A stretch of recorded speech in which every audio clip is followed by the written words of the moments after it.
What's going on, guys? Welcome back to another video. In this video, this is a new series actually. It's a Minecraft mod showcase where I go over new mods that there are. And basically this mod is actually a mod that I made myself. Yeah. So just a disclaimer, I'm not really a good coder or anything, and I kind of followed a tutorial on this. I'll leave the tutorial down in the description. It's really good.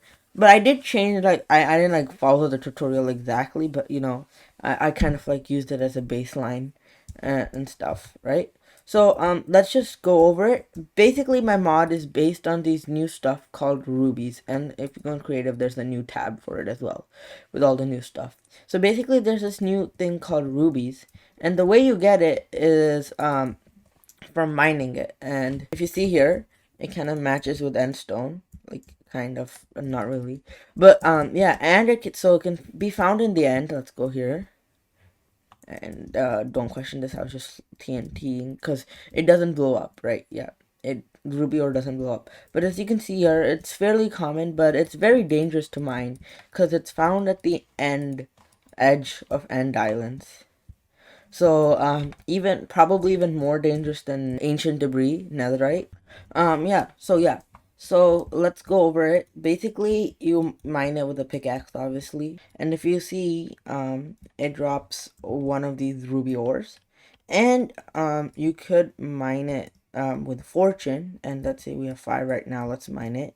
We got 8 there. So yeah, all the enchantments and stuff works. Even silk touch. This is silk touch. See. And you could put it in a furnace. So, I mean, obviously that would be stupid to put it in a furnace. You can just mine it. And you can put it in a furnace or a blast furnace. Either of them works because it is an ore. And also, as I mentioned, it doesn't blow up with TNT. As you can see over here, hopefully it doesn't break those furnaces there. Yeah, as you see, it doesn't blow up either, and it can be moved, so it's just like ancient debris. And the shovel and the hoe also work like a normal shovel and a hoe. You can just till the ground, and you can also craft them. So let's have a look at the armor and stuff. As you can see, it has some pretty insane stats, a lot of knockback resistance, and a lot of armor toughness. Let's put that on. Looking pretty swag, I would say, huh? Yeah, looking pretty swag. And now, let's go test this stuff out. So let's summon a Ravager. Ravager. Alright, and let's go into survival. Let's see how much damage this Ravager does. Yeah, we just two-shot that Ravager. Summon another one. 1, 2. And if we try the axe and we crit, okay, we stole 2. Wait, the axe should be doing more damage. Okay, yeah, the axe is a really long reload speed. So, yeah, it can one-shot the Ravager. Yeah, so now let's summon an Iron Golem, which is arguably even better. One-shot the Iron Golem. A sword could probably two-shot it. Okay, three-shot it. Yeah. But now you see we're getting really low. So, let's go and look at another combat thing that we have. A ruby apple. Now this thing is formed when so you need to surround an enchanted golden apple with a ruby block. All right, so now let's test it out against a Ravager. So first let's eat this enchanted golden apple, and let's summon a Ravager. Let's see how much damage it does. As you see, we're almost about to die here. So we died. Please don't kill me, Mr. Ravager. Alright, now let's try a ruby apple. As you see, we have every single effect, and forget about the instant damage. I was trying to do something that didn't really work. We have every single times 10 for 5 minutes. And basically, you don't take any damage. There's literally no way.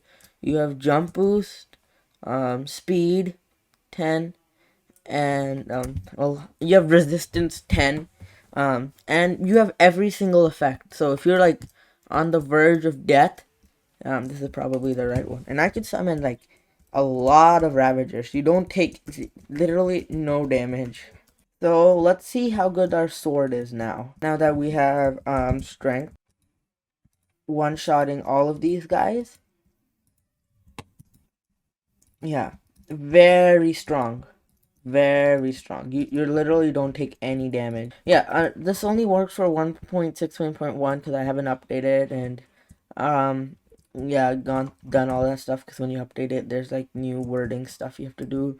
Yeah, so I haven't gone through it there, and obviously there are some bugs like Ruby Oven. For some reason it's called Ruby Austin. I mean, that's a pretty simple fix, but yeah. So yeah, that's all for this video. If you liked my mod, comment down below, and like, subscribe. And I know we haven't really uploaded a lot, but we're trying to get back into it. Oh, alright, so now that we've looked at all of the Ruby stuff, there's one more thing: the oven. So the oven, this is actually, believe it or not, one of the hardest things I had to make.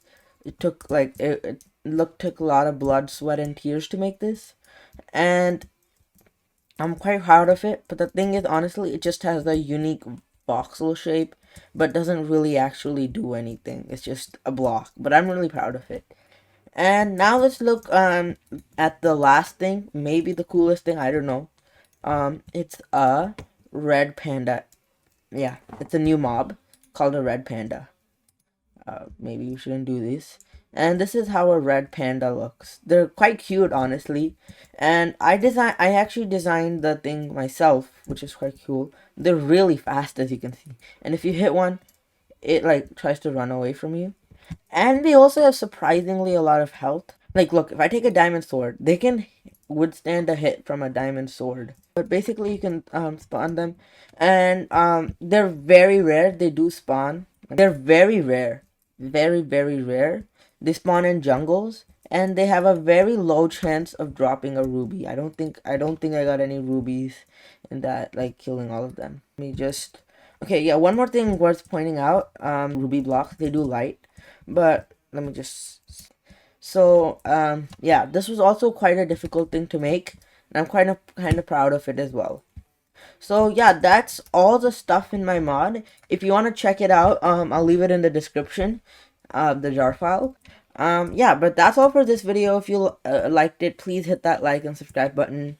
Yeah, and don't forget to comment down below. And if you have any video ideas, we actually have a new Discord server, so consider joining that. And I know we haven't recorded and uploaded in quite a while, but we're trying to get back into it, and well, you guys should expect more videos. But other than that, that's all for this video. Peace out, and thanks for watching. Bye.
Yes, one last thing. Um, Ruby boots. This is one of the things I'm most proud of because look at this. When you jump, not land, like when you jump on the block, it turns into white wool. And this works with literally any block. Look at that. White wool. White wool. Even this probably. Never mind. Not special blocks. Yeah. But like basically any block turns into white wool. Alright. Yeah, even that turns into white wool. White wool. White wool. White wool. Yeah. Even probably these probably turn into white wool. Yeah, so it's actually after you see that, wow, that's actually quite useful that it turns that into white wool. And even you can even turn bedrock into white wool. Yeah. So also this is actually one of the things I was most proud of because it actually wasn't featured in the tutorial. I just had to like kind of like read online stuff and like kind of figure it out all by my own. That's why I'm kind of proud of it.